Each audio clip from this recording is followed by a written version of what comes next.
జగత్తున జరిగడి సర్వజనుల కర్మలకు సాక్షి అయిన వాడవు కనుక ఓ భాస్కర నీకు నమస్కారము. నాశయత్యేష వైభూతం తథైవ సృజతి ప్రభుః పాయత్యేష తపత్యేష వర్షత్యేష గభస్తిభిః. రఘునందన, ఈ ప్రభువే సమస్త ప్రాణులను లయమునర్చి పిదప సృష్టించి పాలించుచుండును. ఇతడు తన కిరణముల చేత జగత్తును తపింపచేసి వర్షములను ప్రసాదించుచుండును.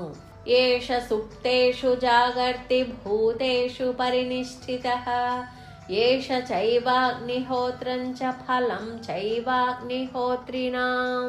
ఇతడు సకల ప్రాణులలో అంతర్యామిగా ఉంటూ వారి నిద్రించుచున్నను తాను మేల్కొనియే ఉండును.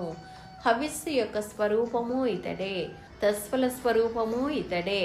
వేదాశ్చ క్రతవశ్చైవ క్రతు